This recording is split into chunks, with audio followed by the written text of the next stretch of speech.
दुख दर्द भाव के सब मिटे सतगुरु चरण नित से। ये दुख दर्द भाव के सब मिटे सतगुरु चरण नित से। ये गुरु भक्ति बिन कछु ना बने में ही सकल संतन कही। गुरु भक्ति बिन कछु ना बने। श्री सद्गुरु महाराज की जय। परमाराध्य सद्गुरु महाराज गुरुदेव महर्षि संत सेवी परमानंद जी महाराज, मंच पर उपस्थित पूज्य महात्मागण, काशिमपुर के सत्संग प्रेमी महानुभावों, माता एवं बहनों, बहुत गई थोड़ी रही, थोड़ी भी अब जाए। इतने थोड़े काल में आप क्यों घबराएं। अब इस यज्ञ की पूर्णाहुति होगी। यह सत्संग संपन्नता की ओर बढ़ते जा रहा है। इसके बाद इस सभा की समाप्ति होगी। आप अपने घर जाएंगे, हम अपने घर जाएंगे। तुलसीदास जी महाराज की एक बड़ी अच्छी वाणी है, तुलसी या संसार में भांति भांति के लोग, सबसे हिल मिल के रहो नदिया नाव संजोग। जब नदी पार करते हैं, नाव पर बहुत यात्री होते हैं। उन यात्रियों में कुछ ऐसे भी होते हैं दोस्ती कर लेते हैं, गठबंधन जोड़ लेते हैं। उसके बाद बातचीत करते करते जब नदी पार हो जाते हैं, सब अपने अपने घर की ओर जाते हैं। पुनः उसी नाव पर, उसी नदी से उतने ही सब आदमी पार होंगे, यह असंभव है। क्योंकि कौन कहाँ गए नहीं गए, कोई मर गए होंगे। तो दोबारा उसी नाव से पार होना उतने ही आदमी का, यह असंभव है। तो तुलसीदास जी महाराज कहते हैं, जो समागम हो रहा है, ये जो मिलन जनन हो रहा है, भेंट घाट जो हो रही है, हम लोग जो सत्संग में आए हुए हैं, ये नदिया नाव संयोग है। कौन कहाँ कौन चले जाएंगे, फिर भेंट होगी कि नहीं होगी, ये संभव नहीं है।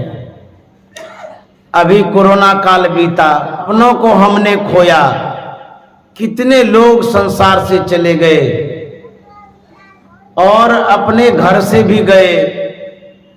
यदि आज हम जीवित हैं, सत्संग में बैठे हैं, तो ये सद्गुरु की बहुत बड़ी कृपा है। क्योंकि यदि बचे हुए हैं तो सद्गुरु हमें जीवन दान दिए हैं। यह संसार आवागमन वाला है, जाने वाला है। इस संसार में हम कैसे रहेंगे। गोस्वामी जी कहता सबसे हिल मिल के रहो, प्रेम से रहो, मेल से रहो।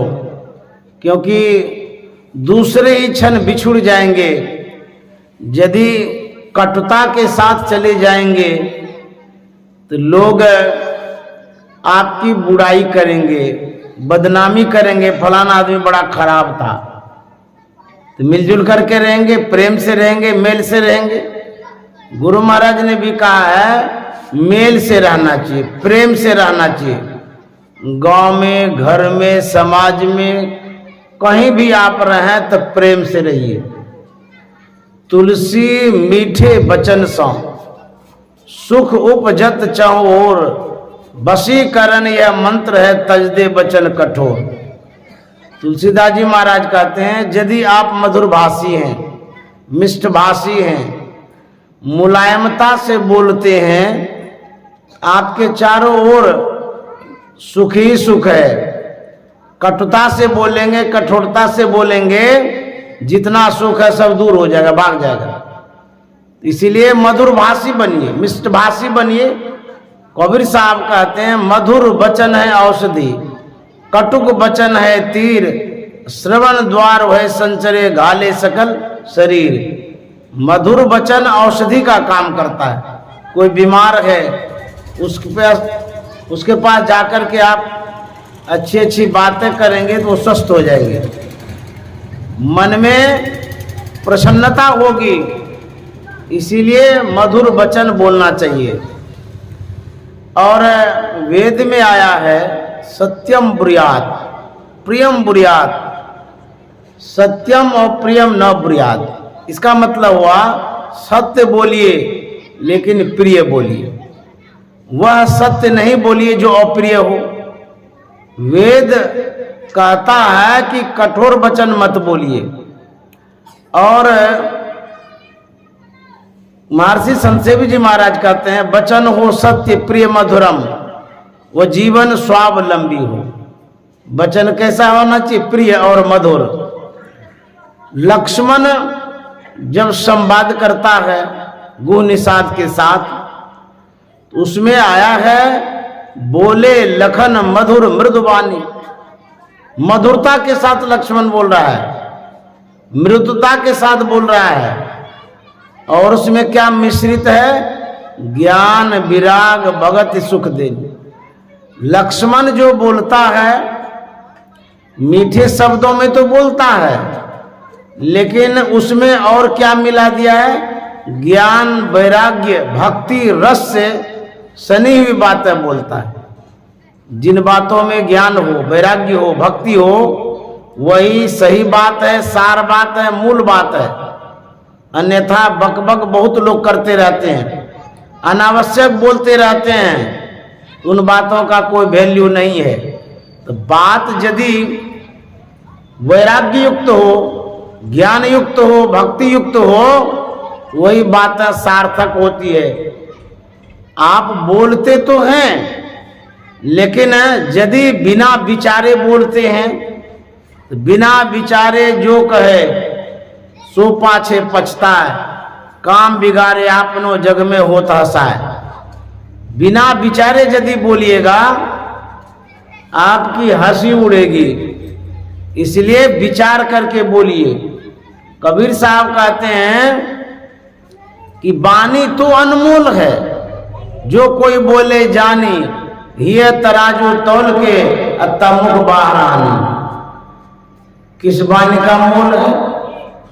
जिसे आप सोच के समझ के संभल के बोलते हैं, उस वाणी का मोल है। अन्यथा यूं ही बोलते रहेंगे तो वाणी बेकार हो जाएगी। बोलना चाहिए तौल करके, वजनदार शब्दों में बोलिए। नहीं तो यदि आप बिना सोचे समझे बोलेंगे तो जीवन में बड़ा उलट फेर हो जाएगा, बड़ी दिक्कतें आ जाएगी। एक लघु कथा है, बड़ी अच्छी कथा है।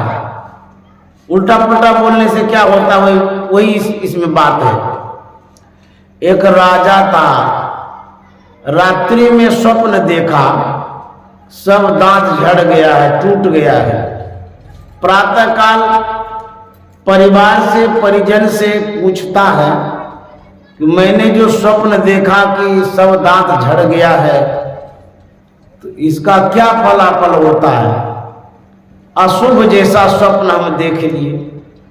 परिवार वाले को कुछ पता ही नहीं था, बोले हम लोग क्या जानते हैं जो कहेंगे। पंडित जी से पूछिए, जो स्वप्न दृष्टा है, स्वप्न की बातों को जो जानते हैं उनसे पूछिए। तो पंडित जी को बुलाया गया। राजा ने कहा कि रात में स्वप्न देखे सब दांत झड़ गया है, इसका क्या फलाफल होता है? पंडित जी ने कहा कि राजन, इसका फल यही होता है कि आपके रहते आपका जितना परिवार है सब मर जाएगा। राजा को गुस्सा आ गया, वो हाथी के नीचे पंडित जी को कुचलवा दिया, मार दो इसको, हमारे रहते सब मर जाएगा, ऐसा स्वप्न हम देखें, कैसे बोल दिया ये। फिर ज्योतिषाचार्य को बुलाया गया। ज्योतिषाचार्य से राजा ने कहा कि मैंने स्वप्न देखा कि रात में सब दांत झड़ गया है, इसका क्या फलाफल होता है? देखिए बोलने में क्या फर्क आता है वही बता रहे। ज्योतिषाचार्य ने कहा कि राजन आप तो दीर्घायु हैं, लंबी आयु वाले हैं, भाग्यशाली आप हैं, आपके परिवार में आपकी सबसे लंबी आयु है। बड़ा खुश हो गया, हाथी इनाम में दे दिया। बातों हाथी पाइए, अब बातों हाथी पांव। अब ये बात तो एक ही है, लेकिन बोलने में अंतर आ गया। तो अंतर आने से इनाम भी मिलता है और बदनाम भी होता है। आप दुकान चलाते हैं, यदि कुशल कारोबारी हैं, व्यापारी हैं, दुकानदारी हैं, कुशल दुकानदार हैं, तो आपके यहाँ यदि आएगा तो बड़ा प्रेम से बोलिएगा कि कस्टमर जो होता है ना लक्ष्मी के समान होता है, धन बढ़ता है। बढ़िया से बोलिएगा, नहीं भी लेने का मन होगा तो सौदा खरीद लेगा। आप बड़ी अच्छी दुकान रखे हैं, बोलने नहीं आता है, कस्टमर आता है कहता कि फलाना सामान दिखाइए, तो आप दिखाइए, फिर कहता ये नहीं दूसरा लेंगे, फिर कहता तीसरा लेंगे, आप गुस्सा जाते हैं, जाइए यहाँ से, लेना है नहीं है, मेहनत कराते रहते हैं।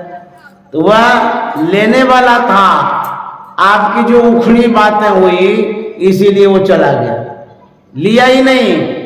प्रेम से बोलते हैं कस्टमर को, आइए आइए, बड़ा सौभाग्य आप आ गए मेरे यहाँ, आपकी ही तो दुकान है, क्या लेना है, क्या दिखाते बोलिए। तो बोले नहीं लेने का तो मन नहीं है। बोले अरे नहीं लेना है, नहीं देख तो लीजिए, देखने में क्या है, देख लीजिए आप, और अभी पैसा नहीं भी दीजिएगा तो ले जाइए घर, अपनी दुकान है, कभी भी दीजिएगा।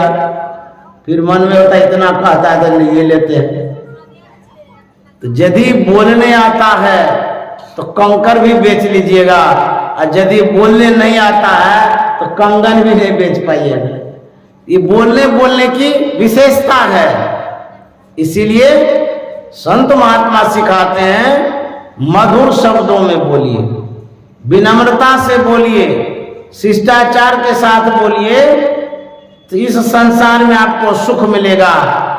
यदि कड़े शब्दों में बोलेंगे, ऐंठ करके बोलेंगे तो बड़ी दुर्दशा होगी।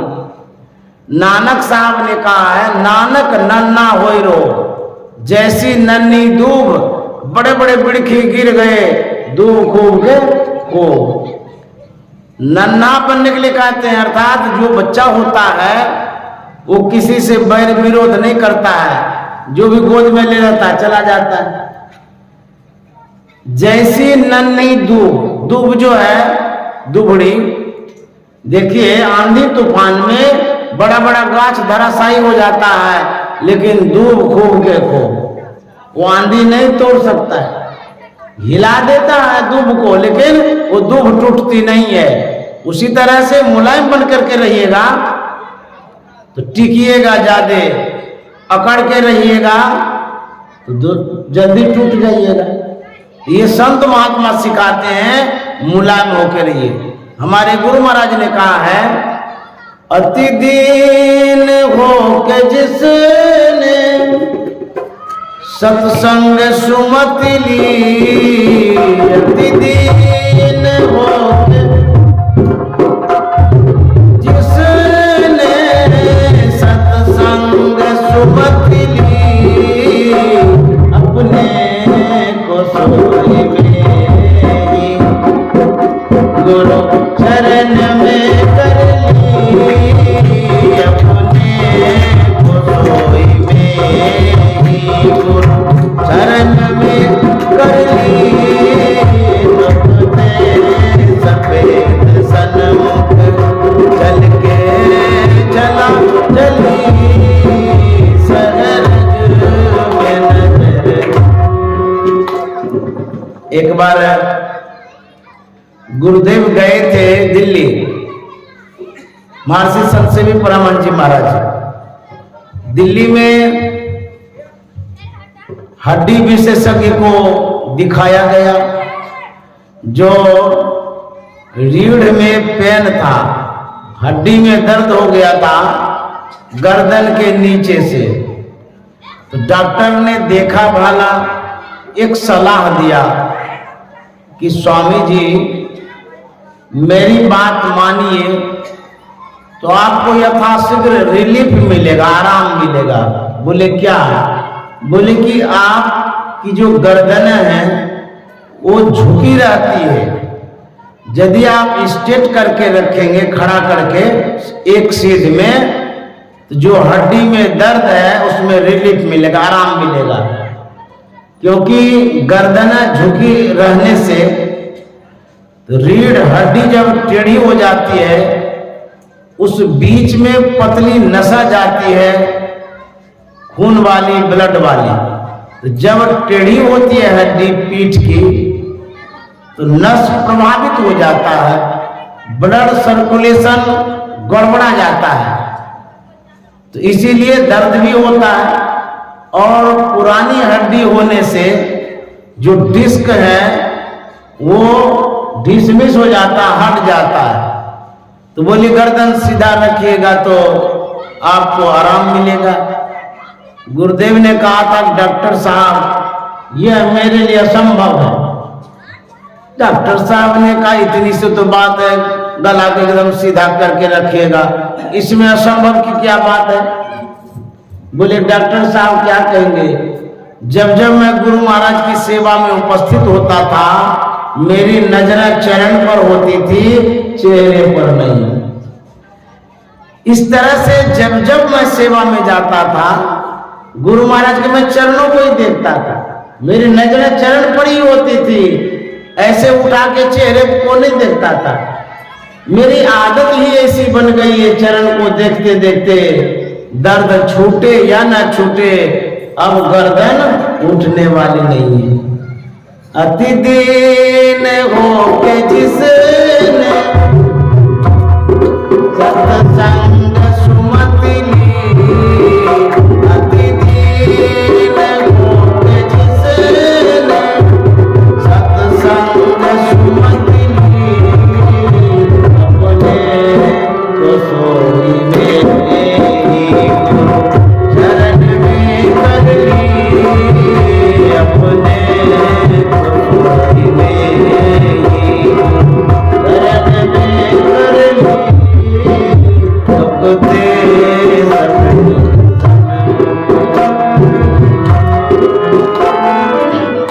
कहते हैं जिनमें विनम्रता आ जाती है, गुरु के शरण में जाती है। जो उदंड होते हैं गुरु के शरण में नहीं जाते। चीन का एक महात्मा था, बड़ा वृद्ध था, उसका दांत सब झड़ गया था। अंतिम घड़ी में अपने सेवकों को समीप बुलाता है, सभी सेवकों से कहता कि मेरे मुंह को देखो। देखने लगे, महात्मा मुंह खोल दिए, बोले भीतर देखो। देखने लगे, बोले क्या देख रहा है? बोले देख तो रहा हूं, मुंह पूरा खाली है, एको को दांत नहीं है, सब दांत झड़ गया है। तो बोले कि अब तुम लोग समझ गया? बोले हम लोग क्या समझेंगे, मुंह दिखाए दांत एक भी नहीं, इसमें क्या समझेंगे? बोले नहीं समझा। बोले ना कुछ भी नहीं समझे। तो महात्मा ने कहा पहले दांत की जीभ। बोले पहले जीभ तब दांत। बोले अब समझ गया? बोले ना अभी भी नहीं समझे। तो अभी भी नहीं समझा है। तो महात्मा ने कहा जो कड़ा सो झड़ा, जो मुलायम सोना। जीभ बेचारी मुलायम होती है, दांत कड़ा होता है। दांत कभी कभी क्या करता है, जीभ बेचारी को दांत मसल देता है, इतना जोर से काटता है, बेचारी छटपटा के रहती है और श्राप देती है तू कोई ले मर जाएगा, हमको इतना काटता है।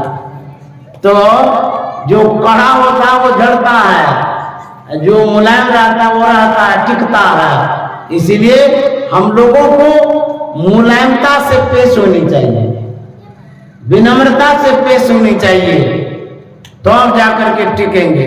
हमारे गुरु महाराज कितने विनम्र थे। एक बड़ा पवित्र प्रसंग है, सुना देता हूं। 1933 ईस्वी की बात है। गुरु महाराज जब आए थे कुप्पा घाट, अपने थे एक सेवक भूपलाल दास जी थे, यहाँ आए थे गुफा के पास जहाँ कार्यालय है उसी जगह डेरा डंडा डाल दिए। गुरु महाराज ने भूपलाल से कहा कि भूपलाल तुम भोजन बनाओ, हम गुफा में जाके ध्यान करके आते हैं। तो गुरु महाराज चले गए ध्यान करने के लिए गुफा में। इधर भूपलाल बाबा भोजन बना रहे थे। तब तक में मायागंज में जो रह रहे थे राजेंद्र बाबू, जो बाबा देवी साहब के शिष्य थे, उनके बड़े भाई घूमने आ गए। उस समय चार दीवारी नहीं थी, ऐसे ही वीरान जगह थी वहां।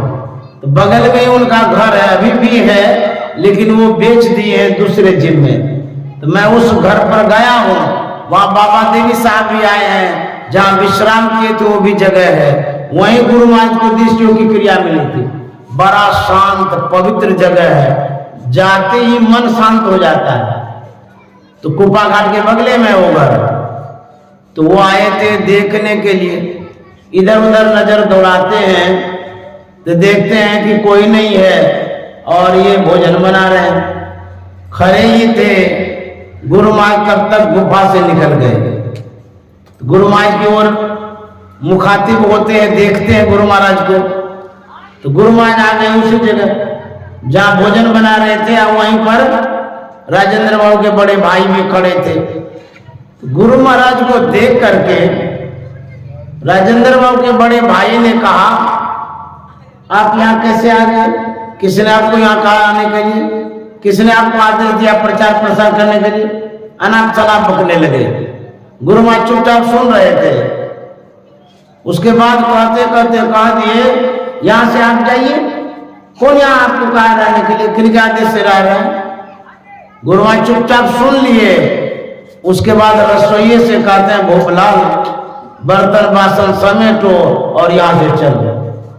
तो भूपलाल ने कहा कि हुजूर अभी तो आधन हो रहा, पानी खदक रहा है, चावल दे देंगे तो भोजन बन जाएगा, तो क्या करें? बोले कि इस पानी को चूल्हा में उलट दो। आज्ञा पा करके पानी उलट दिए। उसके बाद बर्तन बासन बांधे।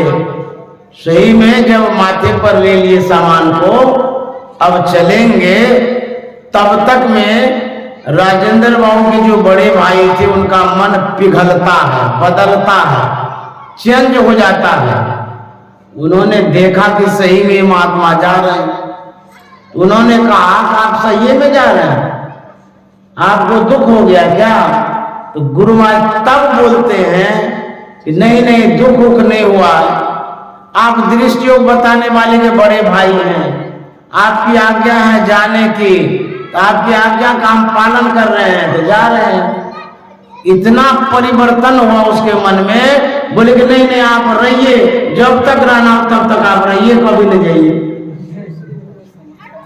यदि गुरु महाराज उकता जाते, उबिया जाते, वह कुप्पा घाट गुरु धाम नहीं बनता। सहने से क्या होता है? कुप्पा घाट आज तीर्थ स्थल हो गए, घुसाए नहीं गुरु महाराज। कितने सहनशील थे गुरु महाराज। और हमारे संत साई स्वामी जी महाराज कहाँ गए हैं? वो भी हिम्मत, ये उनका सत्य वचन है और सार वचन है, वो भी हिम्मत। पैसेंस रखिए, धीरज रखिए, तो अब आपका काम बनेगा। जब गुरुदेव महाराज से संत सेवी जी महाराज संसार छोड़ रहे थे, एक दिन पहले रविवार था, उस रविवार को पूरा प्रवचन कर दिए थे और उसमें कहा गए थे, धीरज धरे तो कारज सरे। उनका वाक्य है, जो धैर्य रखता है उनका काम बनता है। धीरज धरि संशय नहीं राखूं, नाम भरोसे रहे। यदि धैर्य रखिएगा तो आपका काम बनेगा, अधीर हो जाइएगा सब काम बिगड़ जाएगा। रामकृष्ण परमहंस ने कहा है, जो सहता है उनकी बनती है, जो सहना नहीं जानता उसका सब कुछ बिगड़ जाता है। तो पेशेंस रखना जरूरी है, सहना बहुत जरूरी है, लेकिन सब जगह नहीं। ऐसा नहीं कि इज्जत लूट रहा सहते रहिए, नहीं, वहां लड़ना है। देश पर कोई चढ़ाई कर दिया है, वहां पर लड़ना है। सहने का मतलब ये नहीं है कि बेइज्जती हो रही है सहते रहेंगे, नहीं। सहने का मतलब एक अभाव है, कपड़े का अभाव, पैसे का अभाव, घर का अभाव, तो सही है, धीरे धीरे सब कुछ हो जाएगा। तो जब सहेंगे तब लहेंगे, जो सहेगा उनकी बनेगी, नहीं तो सब कुछ बिगड़ जाएगा। एक वकील साहब थे, उनकी शादी हो गई पढ़ी लिखी लड़की से। जब दोनों दंपत्ति रहने लगे, समय पर संतान की उत्पत्ति हो गई, बच्चा पला बढ़ा, सत्संगी परिवार का था, जहां जाता था बच्चे को लेके जाता था, सत्संग में भी लेके जाता था। तो एक दिन उस बच्चे को लेके गए, वहां पर बाबा गा रहे थे, क्या? घूंघट का पट खोले रे तो को पीव मिलेंगे, घूंघट का पट खोले रे तो को पीव मिलेंगे, पीव मिलेंगे, पीव मिलेंगे, पीव मिलेंगे, पीव मिलेंगे, पीव मिलेंगे। घूंघट का पट खोले रे तो पीव मिलेंगे, घूंघट का पट खोले रे तो। बच्चा छोटा तो था, बड़ा मेधावी था, संस्कारी था, पूरा भजन सुना और गुनगुनाते चला गया घर। बच्चे को वह भजन याद हो गया, बराबर गुनगुनाने लगा। ये जो दंपत्ति थे, वकील साहब उनकी पत्नी, किसी कारणवश हो गया खटपट। अब परिवार में होता रहता है, जहां 10 गो बर्तन है ढनमन होवे करेगा। जब खटपट हो गया तब हुआ क्या? खटमना था छोआ, पटमना पर्दा, छो बंधन आ जाता है। तो पत्नी सोचती है कि हमसे खटपट किए नहीं से बोलबे न करेंगे, इनका मुंह न देखेंगे, इनके शब्दों को सुनबे न करेंगे, बोलना देखना सुनना सब बंद। खटपट हो गया, सोचने लगे हम इनसे एकदम नहीं बोलेंगे, बड़ा खड़ है, हमको डांटते रहते हैं, बिगड़ते रहते हैं, थोड़ी सी गलती में भी घुसा जाते हैं। तो वकील साहब के भी मन में खटपट हो गया, वो भी सोचने लगे कि नहीं बोलेंगे, ये ठीक से व्यवहार नहीं करती है। अब दोनों का मुंह जो है ना फूल गया, पति अलग पत्नी अलग। पत्नी सोचती है खिलाना तो पड़ेगा, लेकिन आमने सामने नहीं खिलाएंगे, तब भोजन बना लेंगे, थाली में परोस के रख देंगे और घंटी बजा देंगे, घंटी टनटना देंगे, अपने आ जाएंगे, भूख लगे खा के चले जाएंगे, तो देखना होगा नहीं। तो वही की घंटी ले ली, एगो भोजन बना के रख दिया, टनटना दिया, वकील साहब समझ गए भोजन बन गया। तो वकील साहब आए, खा लिए, खा के चले गए।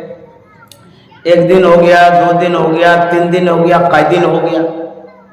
अब न तो सास है न ननद है, समझौता कौन करेंगे, बीच में कोई नहीं है, और दोनों का मुंह खुला हुआ है, वो उसको नहीं देखना चाहते, इसको नहीं देखना चाहते।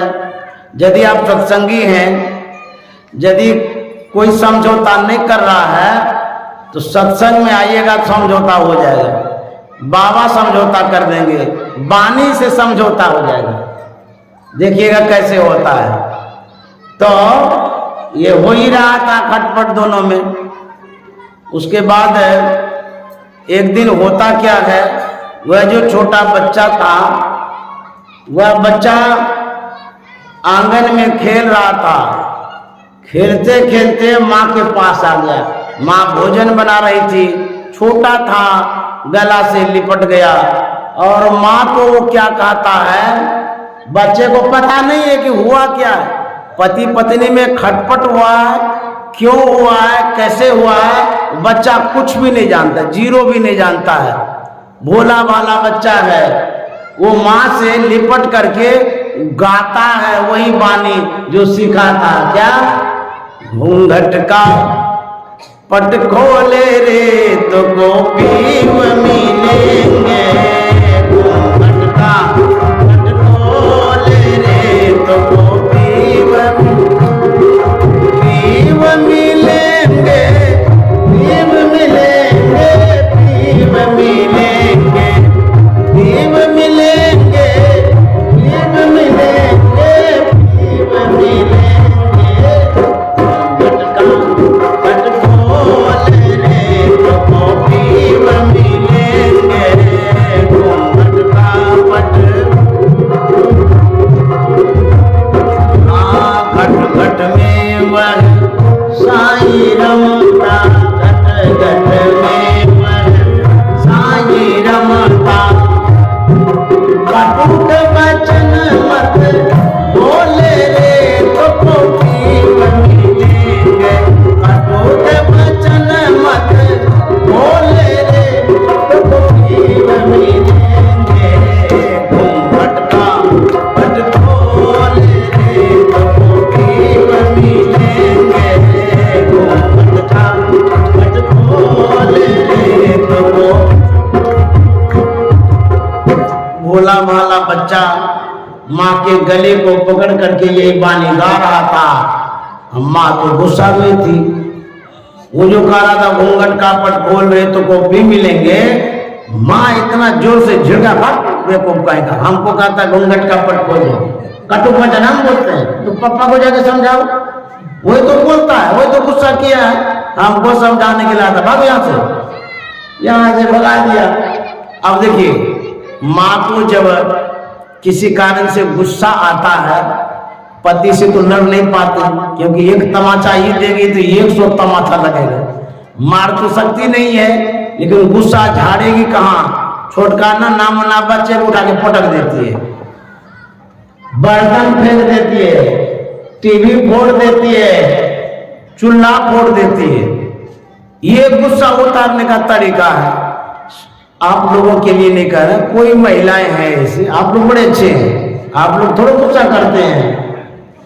एक गांव की बात है, बड़ा झगड़ेल महिला थी, और जब तक वो झगड़ा न करे उसको पचवो न करे। सब लोग समझ गए कि इसके सामने जाएंगे तो कुछ न कुछ बोलेगी, झगड़ा करेगी। सब कोई परहेज कर लिए, कोई जेबी नहीं करे पास में, और झगड़ा करने की आदत थी। अब झगड़ा नहीं करेंगे तो पचेगा नहीं। उसके पास एक बकरी थी, बकरी को गाली देती थी। अब मुझे ऐसे विचित्र सब लोग होते हैं। तो माँ पटक दी, झिड़क दी, तो बच्चा चला गया पापा के पास। अब पापा का गला पकड़ लिया, वो क्या कहता है? धन जौवन का गर्वन कीजे, धन जौवन का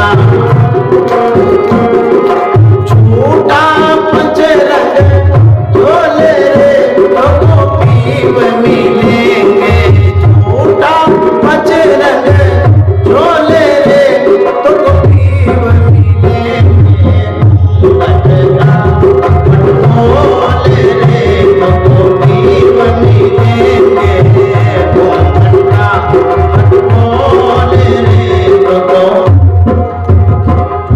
अब पिताजी तो गुस्सा में था ही, 440 वोल्ट था उसको पहले ही कि किसकी माँ बोलती नहीं है, हमको सिखाने आया है।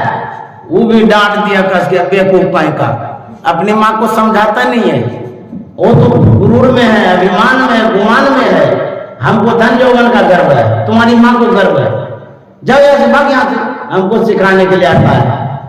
तब बच्चा बीच आंगन में आ गया, वहां बैठ गया। माँ भी झिड़क दी, पापा भी झिड़क दिया, अब किधर जाएंगे? और उसको कुछ भी समझ में नहीं आ रहा हो क्या रहा है। मम्मी पापा इतना बिगड़ क्यों रहे हैं, कोई पता नहीं है इस झगड़ा का। तो बीच में वो बैठा था और वह मने मन गा रहा था, सुन महल में दिया ना बारे, सुन महल में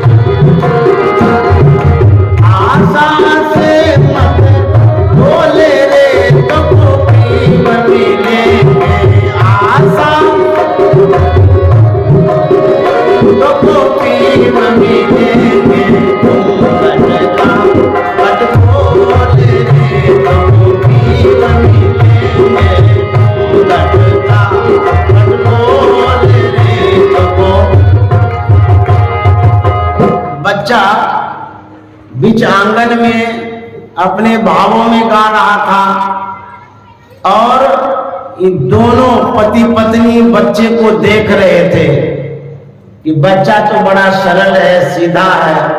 अब बच्चे को क्या पता कि हम दोनों में क्या खटपट हो रहा है, पति पत्नी का क्या झगड़ा है, किसी को पता नहीं लग रहा है। अब बच्चा को तो कैसे पता चलेगा। तो उनकी माँ सोचती है बच्चा संतवानी गा रहा है, संतवानी में तो ठीके गा रहा है, हम लोग सत्संगी हैं, झगड़ा कर रखे हैं। और कोई समझाने वाला तो है नहीं बीच में, न सास है, न ससुर, न ननद है, न किसी समाज को हम लोग कह सकते हैं कि हम दोनों में खटपट है, क्योंकि प्रतिष्ठित व्यक्ति है, एक वकील है और उसकी पत्नी है। अपना पोल कैसे खोलेंगे, चुपचाप रह रहे हैं। और मन में होता है कि वकील साहब एक बार हमको यदि मना लेते तो क्या हम नहीं मानते। वो भी बड़े ऐठल हैं, अपने को वकील समझते हैं, दूसरे को वकील देते हैं। हम क्या कम पढ़े लिखे हैं, उसको मना लेना चाहिए। एको बार तो कहे हम मानिए जाएंगे, लेकिन वो भी कैसा है, एको बार नहीं पूछता है। अब हम कैसे कहें उनको, हम भी तो पढ़े लिखे हैं, उनको कहना चाहिए ना पहले। वो कह ही नहीं रहे हैं और हमको तो कहने में बनता ही नहीं है। देखिए ये सब रगड़ा होता है घर परिवार में। ईगो है, ईगो कहते हैं, मोच की लड़ाई। महिला को तो मोछे नहीं है मोच की लड़ाई लड़ते हैं सब। मर्द है ना, हम कैसे आगे बढ़ेंगे। अरे हम आगे बढ़ेंगे तो मोछ गिर जाएगा। अच्छा पत्नी के सामने मोछ गिरिए जाएगा तो क्या हो जाएगा, कोई देखने के लिए आएगा। कैसा सब आदमी है, पति पत्नी है, बोल दिए तो बोल दिए, कोई दूसरा आदमी थोड़ा जानने के लिए आता है। एक भागलपुर के डॉक्टर थे राजहंस आते थे हुजूर को देखने के लिए बराबर। तो आते थे तो बड़े सम्मान के साथ बैठाया करते थे। बड़े डॉक्टर थे राजहंस, भागलपुर में नामी ग्रामी डॉक्टर थे, बड़े सरल। जब डॉक्टर साहब बैठते थे हुजूर के पास तो अपना घर परिवार का बात कहते थे और हुजूर बहुत सम्मान करते थे डॉक्टर साहब का। एक दिन कह रहे थे डॉक्टर साहब कि बाबा मैं आपके पास आता हूँ, कितना आप सम्मान करते हैं, हमको तो बहुत मानते हैं आप, लेकिन जब घर पर होता हूँ, बीवी के सामने होता हूँ, एक पैसा भी नहीं गिनती है वो। ये डॉक्टर राजहंस कह रहे थे। हुजूर भी हंसने लगे। तो जो बीवी है आपकी धर्म पत्नी है, वहां पर आप अफसर बन के रहिएगा, वहां पर बराबर बराबर बन के रहिए, 50-50 तब आपका घर बढ़िया से चलेगा। यदि पत्नी रूठ गई है तो मना लेंगे तो क्या हो जाएगा। आप मर्द हैं तो अच्छे न हैं, बड़े हैं आप, तो वो छोटी है तो उसको मना लीजिए। नहीं हम कैसे मनाएंगे, हम पुरुष हैं, मर्द हैं और हम ही मना ले जाएंगे। वो काइन झुकेगी, ऐठ होता है घर परिवार में, इसलिए घर टूटता है, झगड़ा रगड़ा होता है। और आजकल के जो युवक युवतियां हैं विवाह करके घर आ जाते हैं, लेकिन तनिक सी बात में तुनक जाते हैं, घर टूट जाता है, बर्बाद हो जाता है। लड़की को छोड़ देते हैं और लड़की भी छोड़ देती है। जो वैवाहिक जीवन है, दाम्पत्य जीवन है, दरारा पड़ जाती है और घर फूट जाता है। आजकल यही हो रहा है। जानते हैं होता फेसबुक या दूल्हा। हाँ फेसबुक या दूल्हा मतलब फेसबुक में बातचीत हो गई, शादी विवाह हो गया और उसके बाद घर तो आए, 3 दिन तक रहा, वो ईर घाट ये वीर घाट सब छोड़ छाड़ देता है। ऐसा होता फेसबुक या दूल्हा। तो घर को बसा के रखिए, बना के रखिए, और यदि आप थोड़ा झुक ही जाते हैं तो कोई बुरी बात नहीं है। परिवार के सामने न झुके, कोई देखा थोड़ो है। वकील साहब अपने ऐठ में है कि पत्नी काहे बोलती है, और वकील साहब की पत्नी सोचती है वो हमको काहे मनाते हैं। वकील साहब सोच रहे थे कि पत्नी भी कैसी है, एक बार तो हमको कहे हम मान जाएंगे, मानने के लिए तो तैयार हैं, लेकिन वो एक बार पूछबो नहीं करती है कैसी है वो। अब लड़का गा रहा है, सुन महल में दिया ना बारी ले, सुन महल में आशा से मत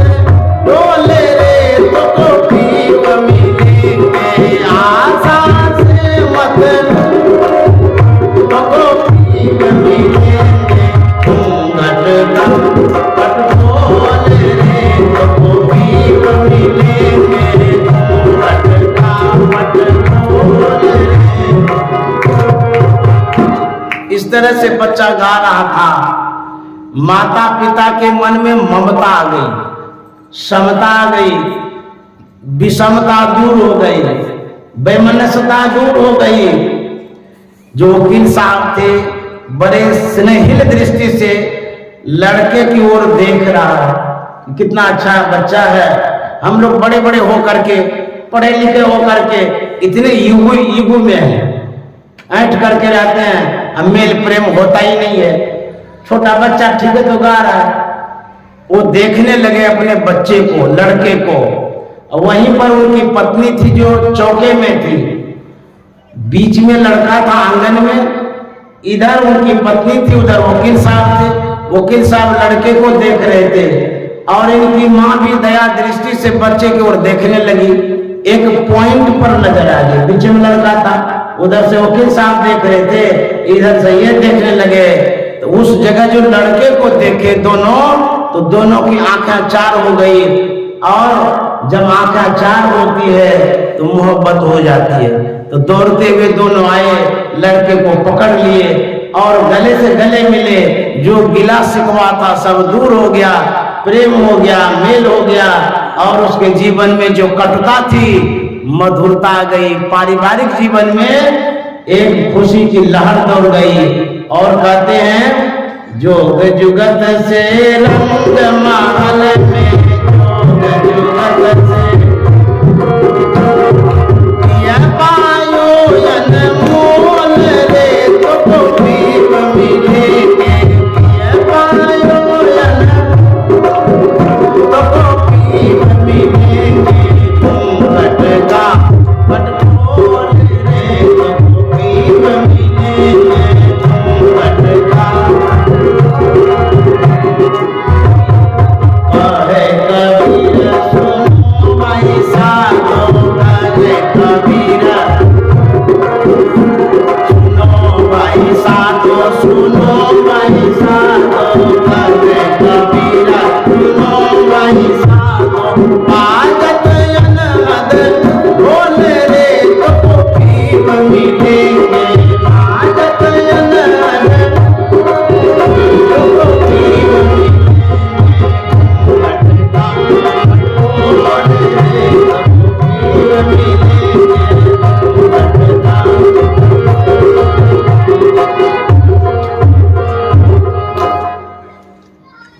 देखिए यहाँ पर कितना सामंजस्य हुआ।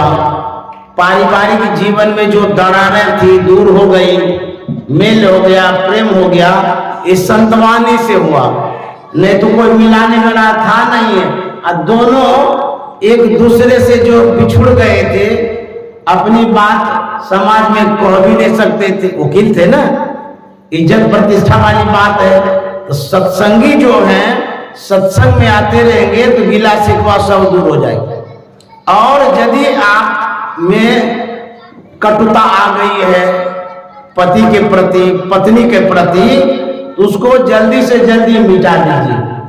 जैसे पानी में लकीर खींचिएगा तो वो जो है ना लकीर चिन्ह नहीं बनता है, मिट जाता है। उसी तरह से यदि कुछ हो भी जाए तो झट से मेल प्रेम कर लीजिए, पारिवारिक जीवन अच्छा से चलेगा। नहीं तो जमाना बड़ा खराब है, आप इधर चले जाएंगे उधर चले जाएंगे, बच्चा का क्या होगा, परिवार का क्या होगा। इसीलिए सत्संग में आया करिए।